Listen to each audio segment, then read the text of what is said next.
Welcome to NarrativeNook audio tales where enchanted stories come to life. If you enjoy our stories, please subscribe, like and share to support our channel. Enjoy listening. She looked at the man beside her again, who was gazing at her with a satisfied expression. His arms supported him as the sunlight shone on his sharp collarbones, and he looked lazily alluring. "Come on, get up," Sophia urged him. Arthur smiled happily, then he quickly got out of bed. Sophia was brushing her teeth when the man squeezed in as well. He had a hand around her as the two brushed their teeth together. Sophia blushed, and the entirety of her little face was red early in the morning. When the two emerged from their room, Martha was still waiting patiently for them, but the others in the crowd were all tensed up. The makeup artists and the stylists couldn't wait much longer. Finally, when they saw the couple coming out, they immediately switched into work mode. Sophia sat at the dressing table as they applied bridal makeup on her. Arthur was also high-spirited, and when he changed into the groom's suit, he looked handsome and majestic like a prince. Meanwhile, it was still too early to leave the guest rooms and depart to the hall. Anastasia seemed to be lacking sleep as she buried herself in her husband's arms, continuing her contented sleep in the morning. Ever since she knew she was pregnant, she leisurely entered into a pregnant mother's state of mind and stopped getting anxious about things. She wanted to enjoy life and wait peacefully for childbirth. Elliot embraced his wife in his arms, his eyes filled with love while barely hiding a strong sense of suppression. He had given her all his love, and he suppressed his physical urges appropriately. Anastasia behaved like a lazy cat as she lay in his embrace, shifting into various positions to sleep. In the end, she accidentally found out her husband's secret, and she smiled evilly as she planted a kiss on his collarbone. Elliot lowered his head to look at his mischievous wife. He reached out and caressed her long hair as he warned, "If you keep making unnecessary movements, I might lose my humanity." Anastasia raised her exquisite face. "You can try."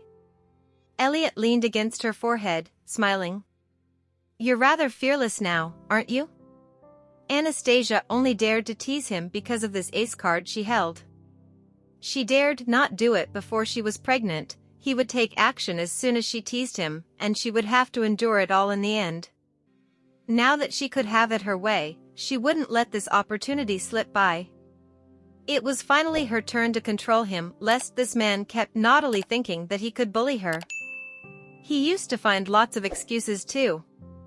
For example, he would talk about the suffering she made him go through when he was pursuing her, so now he would pay it back multifold. Anastasia recalled that even when he was pursuing her, he didn't keep to himself either. Thanks to his wife, Elliot had to take a cold shower in the morning. As he did so, he thought that this was just the beginning of many cold showers in the future. Meanwhile, Richard had already made the preparations to go to the hall. He was wearing a black suit today, and his upright figure was like an unsheathed sword. When he appeared in the hall yesterday, he had captured the hearts of countless maidens. Today, there were also quite a number of girls awaiting his arrival. At 9:30 a.m., Elliot and his wife made their way to the hall. Richard had arrived before them, and he was engaged in a call as he stood outside the hall. Meanwhile, a girl in her 20s stood a few steps behind him bashfully, looking at him in admiration as she intended to get to know him. Just then, Richard's voice suddenly turned cold. "What's wrong with you? You lost the target just like that? What were you doing?" The girl was startled, trembling as she looked up at the man who emanated a terrifying chill. She hastily took a few steps backward and ran away. Richard was already all tensed up as he listened to his subordinate's report. "We'll talk when I get back." After hanging up, Richard let out a sigh. He lowered his head to look at the time. He would leave when the wedding ceremony ended. At 10 o'clock a.m. sharp, Sophia strode out of the wedding car. The wedding ceremony this time didn't require the groom to wait at the stage. Instead, the couple would enter the hall together. The atmosphere in the entire venue had changed as it was decked out in pink and blue, Sophia's favorite colors. In the hall, the guests finally had a look at the main stars of the wedding. They had already forgotten about yesterday's events since they finally beheld the real bride. Her figure was beautiful and elegant, and she was a great match for the groom. They were indeed made for each other. They walked past arches of fresh flowers while holding hands, strolling on the red carpet as the rain of petals swirled around them. Their wedding was like beautiful poetry filled with romance and wonder. Martha nodded in satisfaction as she received the blessings of the guests around her. The couple stood on the stage and completed the wedding vows under the guidance of the priest. They answered "I do" without any hesitation. Then, they embraced and kissed each other while getting showered with applause and shouts of blessing. Following that, they exchanged rings that symbolized their one true love, and that they would protect each other for life. There was thunderous applause as the wedding ceremony was completed with everyone present as witnesses. Martha went onto the stage and delivered a speech to thank all the guests who had attended. Arthur also gave a speech while Sophia looked lovingly and tearfully at her husband. She listened as he talked about how he fell in love with her once again despite his lost memories.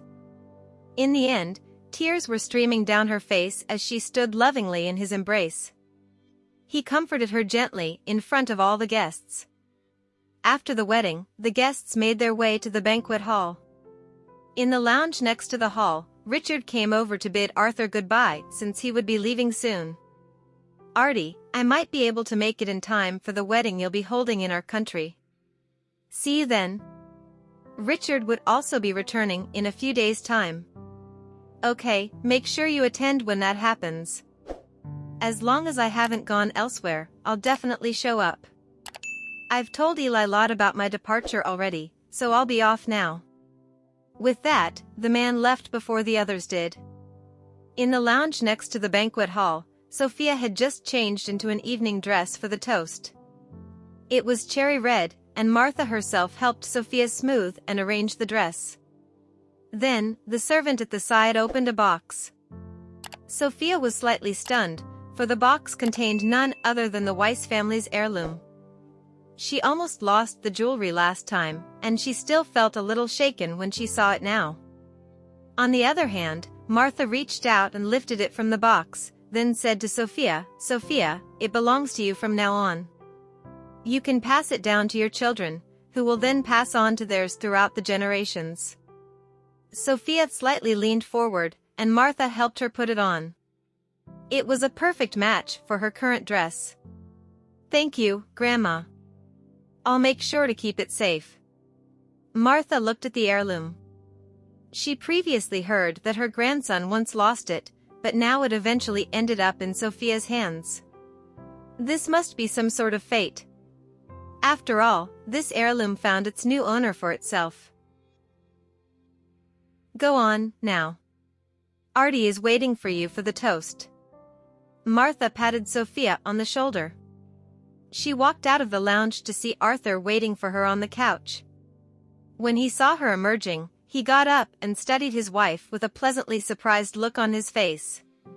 Then, he smiled when he saw the pendant on her neck. "Looks like it has found its owner." Sophia found it quite amusing.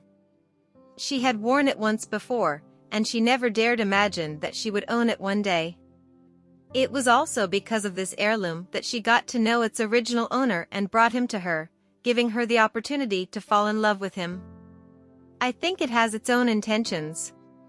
We're together exactly because of it," Sophia said, smiling. Arthur took her hand. "Well, this proves that we're made for each other." This was a traditional wedding.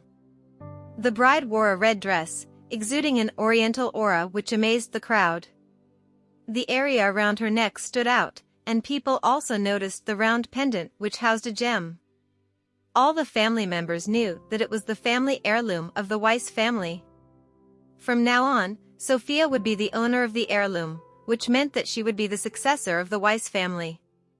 After the banquet in the afternoon, the guests went back to their rooms to rest while preparations for the banquet at night were underway. Today, the Weiss residence was filled with joy and cheer. There was laughter and chatter everywhere, and the guests were elated as well. Meanwhile, in the detention center of the police station nearby, Johnny and his wife were in deep regret. Their lives were already ruined. Once a person strayed from the right path, they would have to pay the price. Emily was the one who suffered the most. She still hadn't left home as she sat alone on the couch. She heard the joyful noise in the hall, and she watched the fireworks show from a distance. She felt as if numerous fangs were gnawing at her heart, and every ounce of her pride was trampled. She was all alone now, and even her family couldn't be by her side. She would have to live her life alone until her parents were released. Emily sat there and pondered for a whole night. She felt that she should beg the Weiss family for mercy to let her parents off the hook. If Martha said the word, her parents probably wouldn't have to go to prison. It was Arthur's big day today, so she dared not go and beg right away. However, come tomorrow, she would definitely beg Martha for mercy. She could abandon all her pride just to save her parents, for she only wanted her family to be whole again. It was getting late, and the guests went home joyously.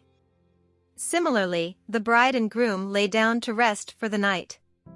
The moonlight outside the window shone in as the newlyweds fell asleep in each other's arms. The next afternoon, Arthur and Sophia saw Elliot and Anastasia off at the airport, and they were also on the verge of embarking on their wedding trip.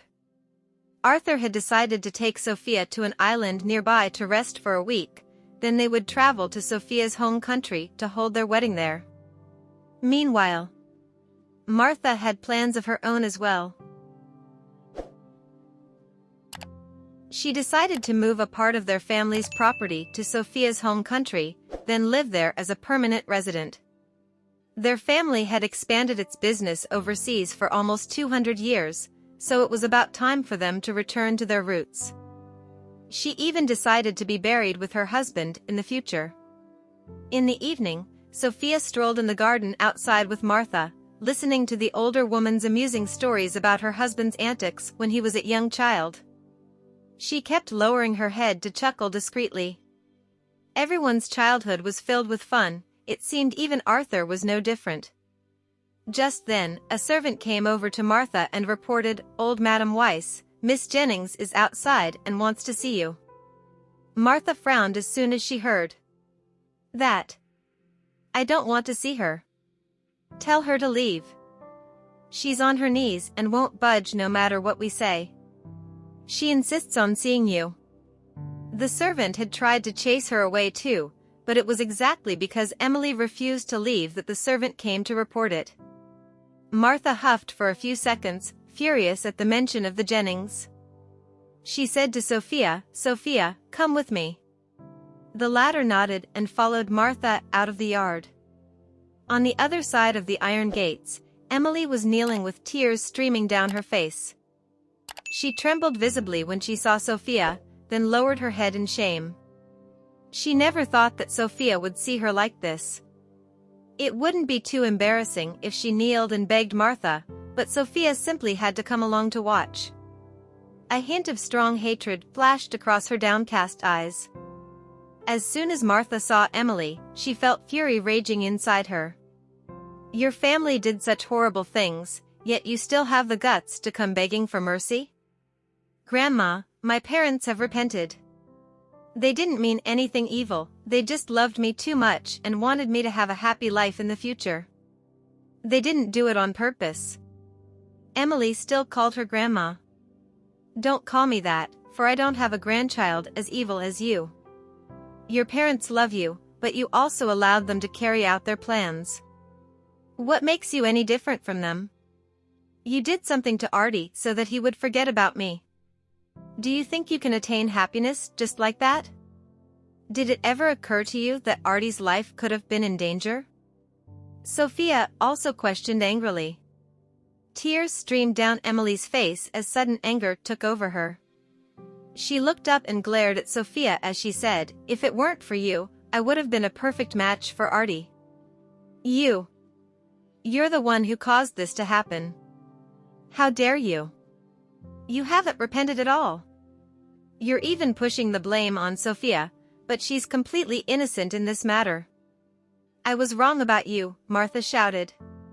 She once thought that Emily was a decent girl, but she never thought that the latter would turn so evil because of her jealousy. Emily truly wasn't a good person at heart. Emily's hatred only grew stronger. She had originally come to beg for mercy, but when she saw Sophia, her anger was stoked.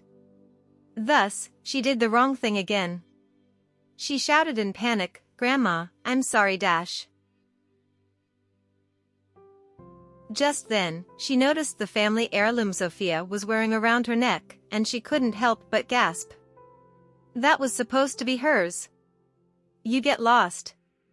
Your parents have to pay the price for what they did, and as for you, I don't want to see you ever again. Leave right now and never appear in front of us again."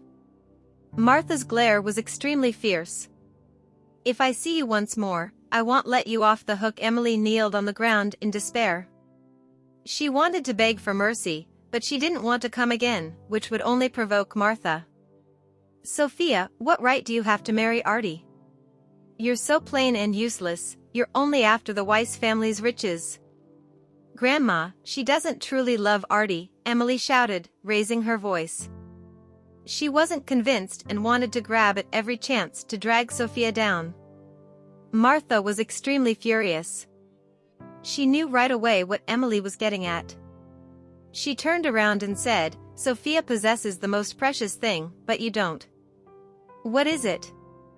"I have everything she has," Emily shouted indignantly. "She has a kind heart and a pure soul, but what about you? You only have an evil heart and an ugly soul," Martha reprimanded without holding back. Emily was instantly at a loss for words. In her eyes, kindness was useless.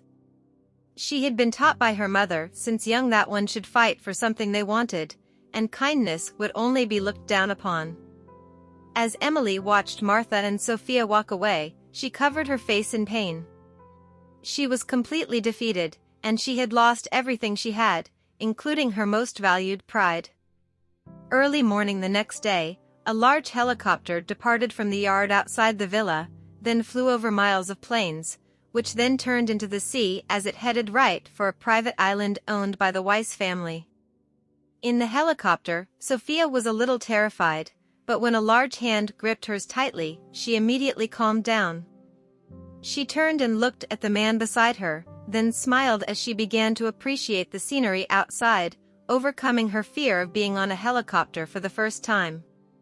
She soon realized it was exciting and fun, and the scenery below them was picturesque.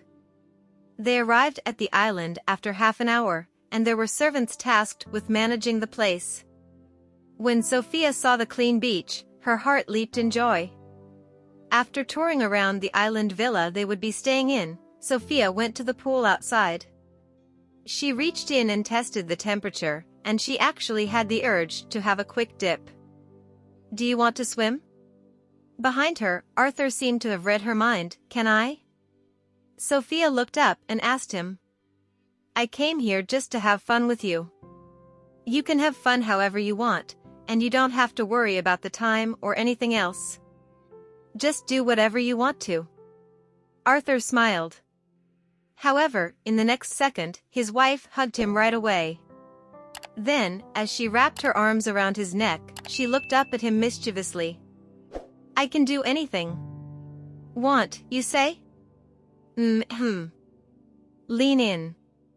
Arthur obediently did as he was told. Smiling, Sophia planted a kiss on his lips. She was doing what she wanted to do. Everything here was amazing to her, but this man was the one who truly attracted her. Because of his presence here, everything seemed indescribably romantic. This kiss caused the man to quicken his breaths. It was his turn to do the things he wanted to do regardless of the timing or the place. However, this matter had to be taken to the bedroom first. After a love-filled session, Sophia finally changed into her swimsuit and happily began swimming in the pool. She had loved swimming since young, so this swimming pool was very attractive for her. Not long after, Arthur joined in. His strong and firm body was exposed in the afternoon sunlight, looking very handsome indeed. Sophia was admiring him under the water. Her husband's figure was really good.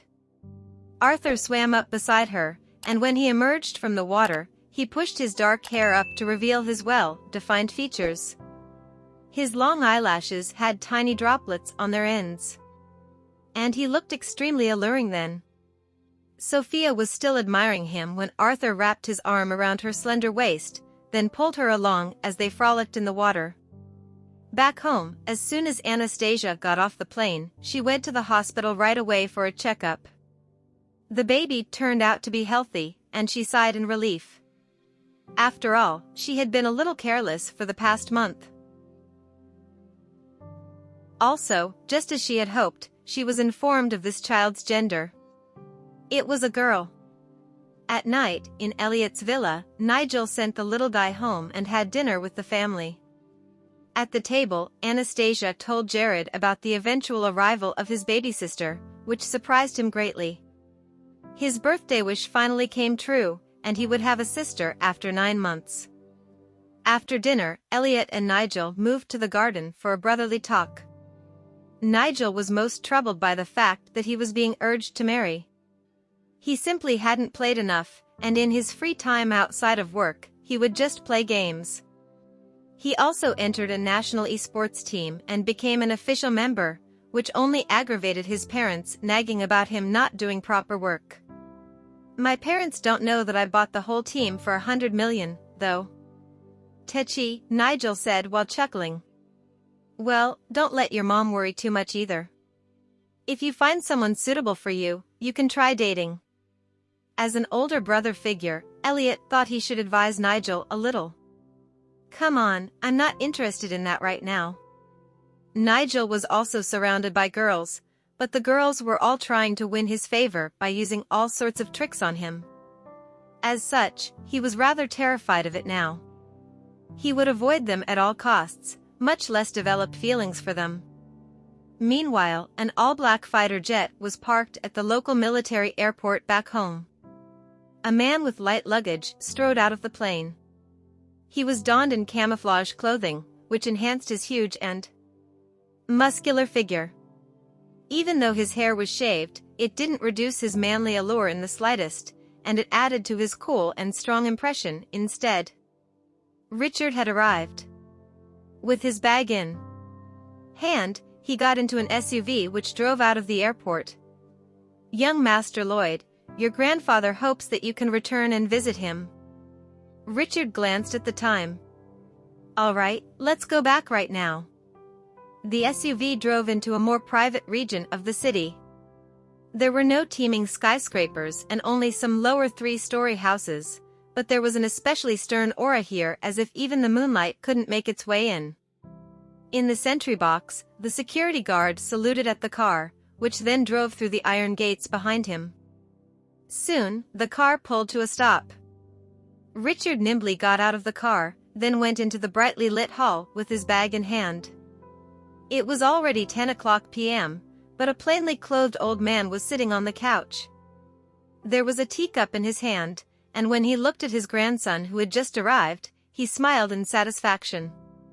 Richard, you're back. Grandpa, Richard greeted the old man on the couch.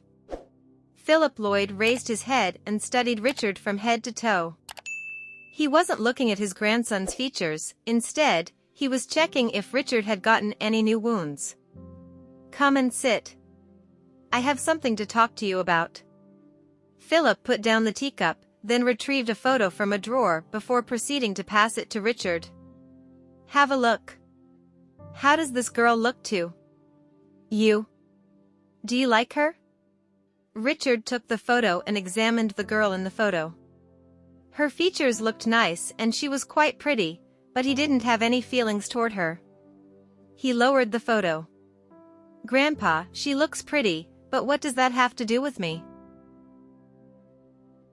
Philip chuckled. Of course she has something to do with you. She'll be your wife in the future. Richard was slightly stunned as he frowned a little. Grandpa, you should know how I feel about this. I have no intention of marrying. Philip also didn't look too happy. They obviously had this conversation before. Why? Do you want the Lloyd family to stop just like that in your generation? How am I supposed to answer to our ancestors? What about your father? Philip harumphed. No matter what, you have to produce a descendant for the Lloyd family. Richard lowered his gaze a little. Grandpa, I don't want to walk in my dad's footsteps, and neither would I want a woman to live the same life my mom did. It's not fair for her. You definitely won't end up like your dad. Your dad sacrificed himself for the country, and after your mom remarried, I heard she spent her life in happiness. With that, Philip looked at the girl in the photo again. This girl is very satisfied with you, and she doesn't mind your current work either. You should see her when you're free, then get the wedding going. Richard raised his head sharply and said, Are you joking, Grandpa? Do I look like someone who'd joke with you? If you're so busy that you don't have time to get married, you can get engaged and give me a great-grandson first. Philip couldn't wait to see his great-grandson. However, reluctance could be seen on Richard's face. I still have some important work to do, and I don't have the time to get engaged. No matter how busy you are, you can still make time at night. It's a done deal.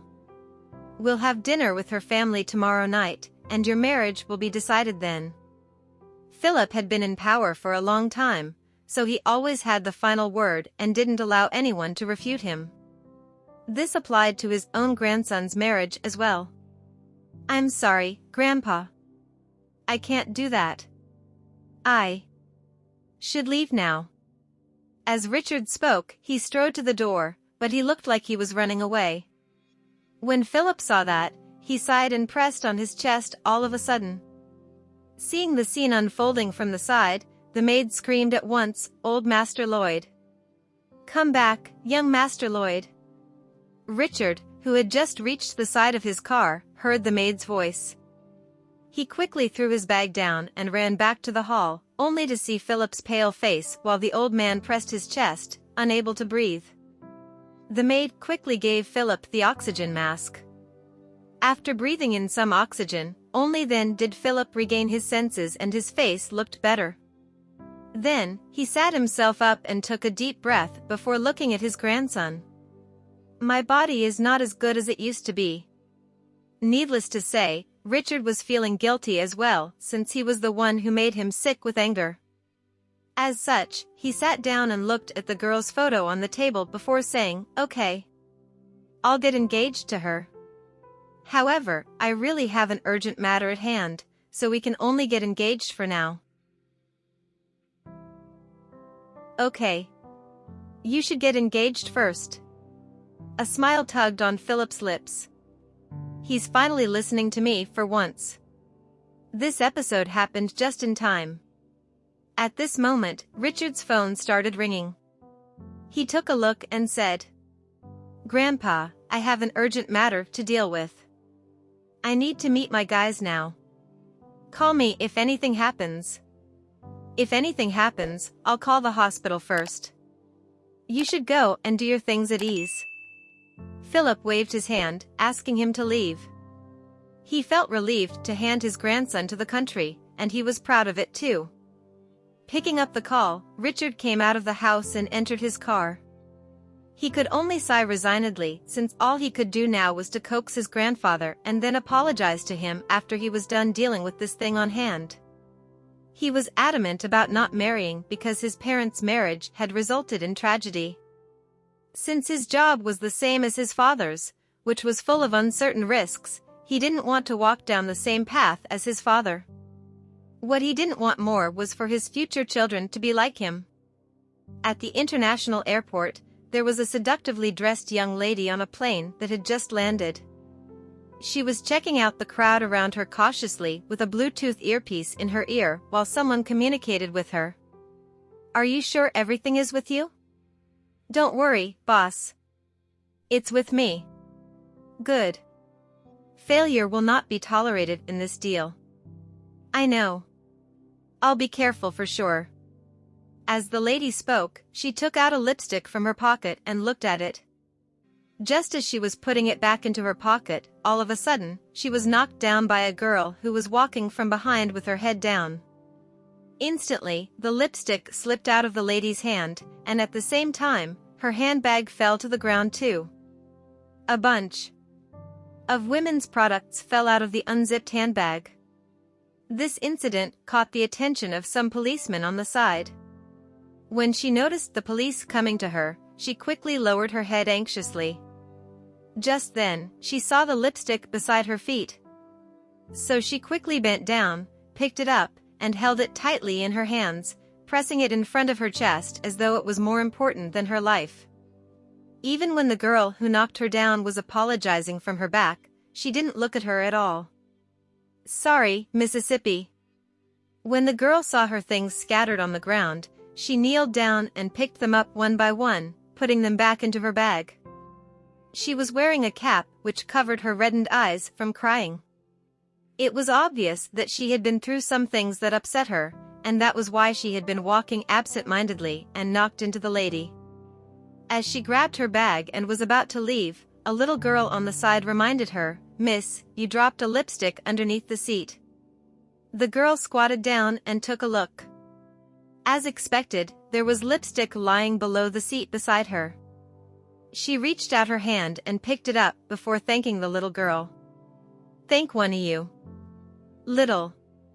Surprised, the little girl looked at the beautiful girl. Why is she crying? At this moment, there was a black SUV outside the airport entrance. As soon as the lady who had been knocked down earlier entered the car, it accelerated and drove right out of the airport. In the dim light, a man in his 40s with fierce creatures tattooed on his neck and arms reached his hand out to the lady. "Show me the stuff." The young lady didn't dare to drag things on. She immediately took out that lipstick from her pocket and gave it to him. "Boss, I've protected it with all my heart throughout the journey." The specially made inner case perfectly passed the security check. The man looked at the lipstick and sighed with emotion. "This thing is worth $5 billion. If this deal ends well, there's no need for all of us to worry about money anymore for the rest of our lives." That sentence made all 5 people in the car smile excitedly. The man opened the case, but all of a sudden, his smile disappeared. He turned his head and looked at his subordinate beside him. "What's going on?" Stunned, the lady took the lipstick and turned its base. What appeared was a real lipstick, not the USB that was originally inside it. How is this possible? Her expression changed at once. She turned the lipstick around and studied it, only to realize that it was not her original one, it just looked like the one she had. "Oh, sh*T. A girl knocked into me on purpose. She must have swapped my lipstick during that time." Her eyes were filled with killing intent. F***ck. Who hired her? Go back and find that woman. You must get that lipstick back. He looked at her. His face dark. "You'll pay with your life if you can't get it back." "I'm sorry, boss. I apologize." She tried to hold in her fear, and fierceness gleamed in her eyes. "I'll get it back for sure." Outside the airport, a ray of light shone on the girl's face as she stepped into a black Bentley. After taking off her cap, her fair and beautiful face could be seen clearly, but she looked devastated. "Where do you want to go, miss?" the driver asked her. "My house."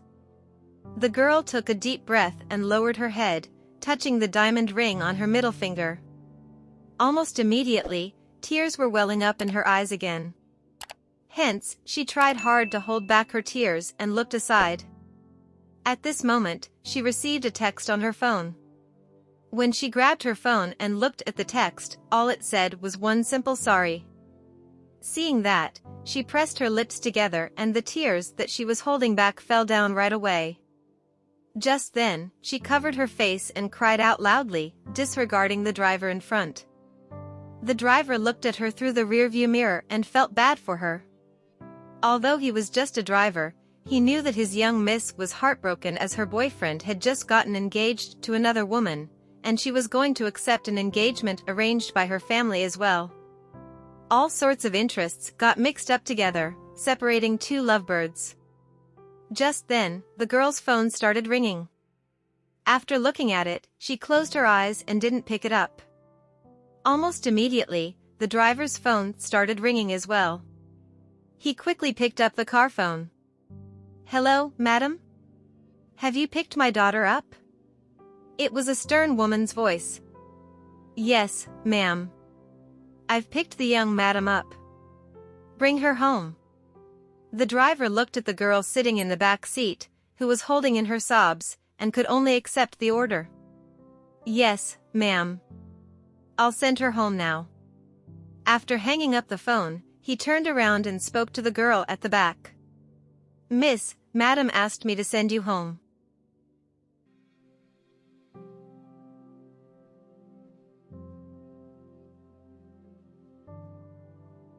The girl didn't say anything. She took out her phone and replied to the text just now. "Come back to me. I'll call off my engagement, and I want you to call off yours too. I don't want to break up." After sending the text, the girl put down her phone. Although she looked young, the determination in her eyes showed that she was not weak. In the airport, the gang of people scattered around while looking for the girl. Meanwhile, the lady from earlier went to the security office immediately to register her missing item. Soon, the security let her enter the surveillance room and found the scene where the other girl had knocked her down. Through the footage, they could see that the girl had picked up the lipstick. The lady in front of the monitor was so angry as though fire was going to blast out of her eyes. Her lipstick had been switched just like that. "Yes, it's this girl. What she took was important to me. I want to get her contact information." "You'll need to report to the police, Mississippi," the security answered. "The proof is right here. She took my key. Do you know that's the key to my safety vault? I just need the girl's information, and I'll get it back from her myself." "There's no need to trouble the police," she said anxiously.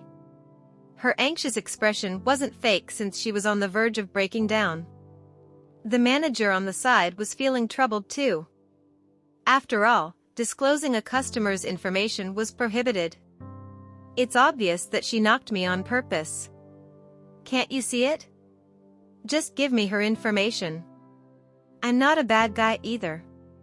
I just want my key back from her," she said in distress. "I have an important document inside my vault that my client needs to sign tonight. Do you know how much money I'll lose if this doesn't go through?" In the end, the manager decided to give her the girl's information since it was just a misunderstanding and not some hazardous incident. However, they didn't know that the lady standing in front of them was one of the top international criminals. She took the document from the manager with the girl's phone number and name inside it. "This is all we can do for you, Mississippi. We can't tell you anything more than this. It's enough." She turned and left immediately. In the black SUV, a man was looking through the information quickly. This group of people were not ordinary people, for they had masterminds and extraordinary methods to carry things. Soon, detailed information appeared on the computer. The man gritted his teeth and said, "I found her." At this moment, the girl in the photo with an innocent face had become their main hunting target. "Wow. She has a strong background. Her mother is the CEO of a company worth 80 million, and her father is the second most powerful in this city. Interesting. If I can't get the lipstick back, I'll ask her whole family to die with her," the lead guy said ruthlessly. "We'll definitely get it back. However, we can't snatch it from her forcefully since I don't want to stir up any problems here." We're on people's radar now. We'll change the date of the deal to 1 week later so that we'll have a week to work on this operation. Yes, boss. I'll get the thing back for you even if I have to bet my life on it, said the lady while grinding her teeth. Thank you for listening. If you have enjoyed this story, please like and share so others can see it too. Also hit the subscription button and notification bell so you can be notified on our next release. Thank you for your support. God bless you.